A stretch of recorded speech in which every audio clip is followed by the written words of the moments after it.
নমস্কার বন্ধুরা, কেমন আছেন আপনারা? আশা করছি আপনারা খুব খুব ভালো আছেন। যা গরম পড়েছে আর গরমে কি বলবো, দেখুন এখন তো সব গাছেই আম পেকে যাচ্ছে।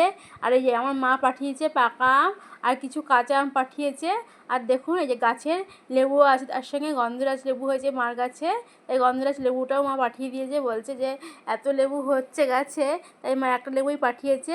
আরও তো সবাইকে দিতে হবে, এর জন্য মা বলছে এখন যা লেবু আছে ছোটো ছোটো লেবু, আবার বড় হলে তোদের পাঠাবো।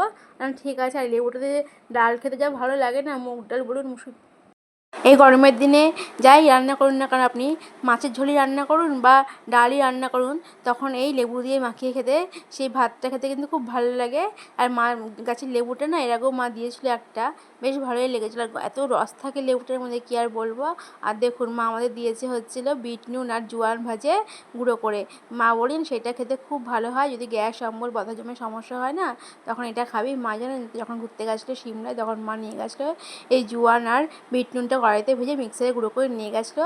তাই মা সবাইকে তৈরি করে করে দিচ্ছে। এর আগের দিন এর আগের কিছুদিন আগে আমার দিদি গেছিলো ঘুরতে, তো দিদিকেও তৈরি করে দিয়েছে আর আমাকেও তৈরি করে দিল। আবার জানেন তো সামনে আমার পিসিরা যাবে ঘুরতে পাহাড়ে, পিসিদেরও তৈরি করে দেবে বলেছে মা। মা সবাইকে এই জিনিসটা তৈরি করে দিচ্ছে। আর জানেন তো মা বলে খুব উপকার। আমি যখন ঘুরতে গেছিলাম নিজে তো খেয়েছিলাম, আমি যারা যারা আমাদের সঙ্গে ছিল সবাইকে দিয়েছিলাম, সবাই খেয়ে খুব উপকার পেয়েছে, বলছে সত্যি জিনিসটা খুব ভালো। আর গ্যাস অম্বল বদহজম হলে সবারই খুব মানে কাজে দিচ্ছিলো জিনিসটা। আর জানেন তো এই যে আমাদের পাশের বাড়ির গাছের আমগুলো পাড়া হয়েছিল, দেখুন যখনই পাড়া হচ্ছে আমগুলো পড়ে গিয়ে ফেটে গেছিলো। তাই আমি বললাম ফাটা আম আর কী করবো, কাঁচা আমার তো চাটনি খেতে ভালোই লাগে, কিন্তু চাটনি আর করলাম না। ভাবলাম যে এই আমগুলোকে চালের ড্যামে রেখে পাকাবো। আর চালের ড্যামে জানেন তো রেখে পাকিয়েও নিয়েছি, দেখুন। আর পাকিয়ে আজকে করবো আম সত্ত্ব। তাই আমগুলোকে আমি এই যে ছাঁকনিতে এখন ছেঁকে নিচ্ছি বেশ ভালো করে, তারপরে আম সত্ত্ব করবো। কড়াইতে একটু জাল দিয়ে দেবো, তারপরে আমি আম সত্ত্বটা তৈরি করবো।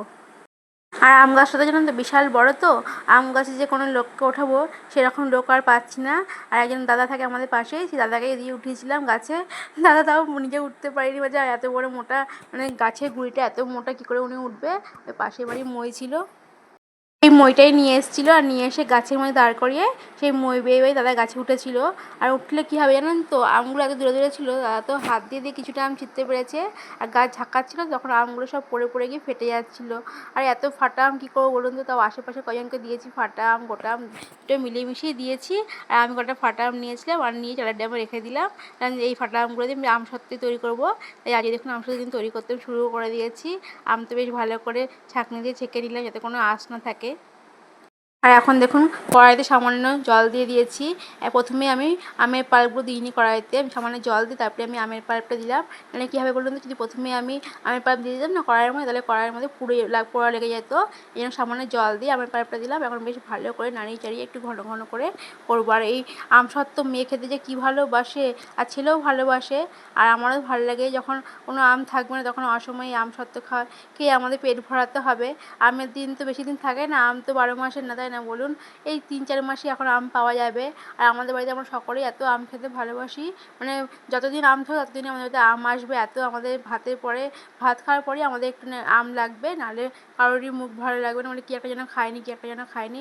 হয় আমের চাটনি খাবে, নাহলে আমের আচার খাবে, নাহলে আম সত্ত্ব খাবে। যাই হোক আমি আম সত্ত্ব বানিয়েই রাখছি এখন। আর আমার মেয়ে বলছিল মা আগের বার তো তুমি আম সত্ত্ব বানাওনি, এবার তুমি আম সত্ত্ব বানাবে। তাই ভালোই হলো, এই আমগুলো যখন পেয়েছি তাই বুদ্ধি করে একটু আম সত্ত্ব করে রাখছি, জানেন তো। আজকে একটা করব, আবার এগুলো শুকাবে, তারপরে আর একটা করতে দেবো। আর এই আমগুলো এত ভালো না, দেখুন কত ঘন একদম হয়েছে আমের পাল্পটা, আর খেতে এত মিষ্টি।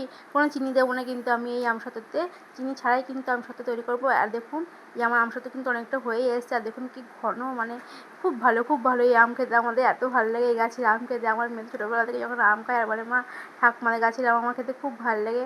এই বাড়িটা যাদের ছিল সেই তাকে তো আমার মেয়ে ঠাকুমা করে ডাকতো, তাই এবার ঠাকুমাদের গাছের আম খেতে খুব ভালো লাগে। দেখুন আমের পাল্পে বেশ ঘন ঘন করে এখন নামিয়ে নিয়েছি। এখন আমি একটা থালার মধ্যে একটু তেল গলিয়ে তারপরে আমি আম সত্ত্ব করতে দিয়ে দেবো। আর দেখুন কালারটা কি সুন্দর হয়েছে। এই দেখুন আমি একটা কাঁসার থালায় নিয়ে নিয়েছি, এখন আমি ঠান্ডা করে নিয়েছি আমের পাল্পটাকে। এখন আমি সামান্য তেল দিয়ে দেবো থালার মধ্যে, তারপরেই কিন্তু আমি আম সত্ত্ব দেবো। তেল না দিলে কী হবে বলুন তো, যদি আমের পাল্পটা দেওয়া হয় না তাহলে আম পাল্পটা উঠতে দেরি হয়ে যাবে। থালার মধ্যে তেল লাগানোর এটাই কারণ যে যখন আমি আমসত্ত্বটা তুলবো তখন আমসত্ত্বটা কিন্তু খুব সহজেই উঠে চলে আসবে। আর যদি তেল লাগানো হতো না তাহলে কী হলো তো আমসত্ত্ব উঠতো না, থালার সঙ্গে লেগে যেত, আর তখন আমসত্ত্ব তুলতে গেলে আমসত্ত্বটা ছিঁড়ে যেত। আর দেখুন আমি তেলটা বুড়িয়ে নিলাম থালার মধ্যে। এখন আমি আমসত্ত্ব যে পাইপটা তৈরি করেছি সেটা আমি বেশ ভালো করে থালার চারিদিকে লাগিয়ে নেব। আর জানেন তো, যখন আমাদের আমসত্ত্বের প্রয়োজন হয় রান্নার কারণে বলুন বা অন্য কোনো কারণে, আমাদের দোকান থেকে কিনে আনি সেই আমসত্ত্ব, কিন্তু ওই আমসত্ত্বের কালারটা দেখি একরকম, আর আমার আমসত্ত্বের কালারটা দেখুন এত সুন্দর, আমের কালারটা হয়তো আরেক রকম হবে।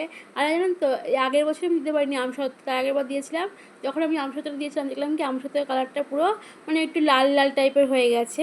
আপনাদের দেখাবো এবারও হয়তো সেরকমই হবে, কিন্তু দোকান থেকে যে আমসত্ত্বটা কিনে আনি কীরকম পুরো হলুদ থাকে, হয়তো মনে হয় ওরা ফুড কালার ব্যবহার করে, নাহলে অন্য কিছু ব্যবহার করে হয়তো, এই জন্য ওদের কালারটা পুরো ইয়েলো কালারেরই থাকে। কিন্তু আমরা তো কোনো ফুড কালার ব্যবহার করি না। আমি দেখুন আজকে যে আমসত্ত্ব তৈরি করছি কোনো কিন্তু ফুড কালার আমি ব্যবহার করিনি, আর কোনো চিনিও আমি ব্যবহার করিনি।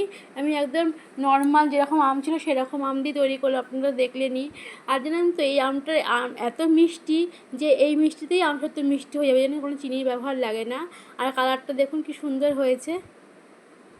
আমি আজকে থালার মধ্যে একবারই দিলাম, একটু পাতলা করেই দিয়েছি, কি বলুন তো, পাতলা করে না দিলে না এত রোদটা মাঝে মাঝে উঠছে আর কখনো মেঘলা হচ্ছে, ভয় লাগে যদি বৃষ্টি এসে যায় তখন তো আমসত্ত্বটা শুকাবে না। এর জন্য আমি পাতলা করে দিলাম, আর পাতলা করে দেওয়াটাই ঠিক। পাতলা করে দেওয়ার পর পাতলা জিনিসটা শুকিয়ে যাওয়ার পর ওই 2 দিন ধরে শুকাবে হয়তো, তারপরে আর একবার করে দিলে বেশ জিনিসটা মোটাও হবে আর বেশ খেতেও ভালো লাগবে, মোটা মোটা আমসত্ত্ব।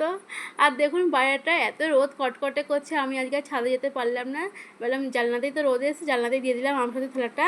এখন ঝুড়ি দিয়ে ঢাকা দিয়ে দেবো, নাহলে তো পোকামাকড়ের একটা উপদ্রব আছেই, পোকামাকড় চলে আসবে, তারপরে মুখ দিয়ে দেবে, সেই জিনিসটা না খাওয়াই ভালো। আমার সম্পূর্ণ ভিডিওটা তো তোমরা দেখলে বন্ধুরা, আমার ভিডিওটি কেমন লাগলো অবশ্যই আমি কমেন্টে জানাবে, আর ভালো লাগলে আমার চ্যানেলটিকে সাবস্ক্রাইব করে দেবে।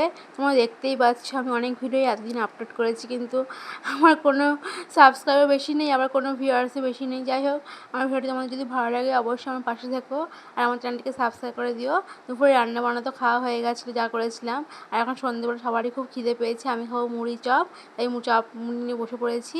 আর ছেলে মেয়ে বললো মা আমাদেরকে তুমি মেদু করে দেবে, আমি বললাম মেদু তো চালটা ভেজানো নেড়ে, তখন মাথায় আসলে কি সুজি দিয়েও তো মেদু করা যায়, এই সুজি আর টক দই দিয়ে জানেন তো মেদু করে দিলাম। এই যে মেদু ভাজা হয়েও গেছে, আর ধনেপাতার চাটনি করে দিয়েছিলাম, ধনেপাতা পুদিনা পাতা টক দই দিয়ে চাটনি, ওদের খুব ভালো লাগে জানেন তো, মেদুর একদিন করে দিয়েছিলাম চাল ডাল দিয়ে, তো খুব ভালো লেগেছিলো, তাই আজকেও খেতে চাইলে যখন না করবো তাই করে দিলাম। তাহলে বন্ধুরা তোমরা সকলে সুস্থ থেকো, ভালো থেকো, এখন আমি আসি, টাটা।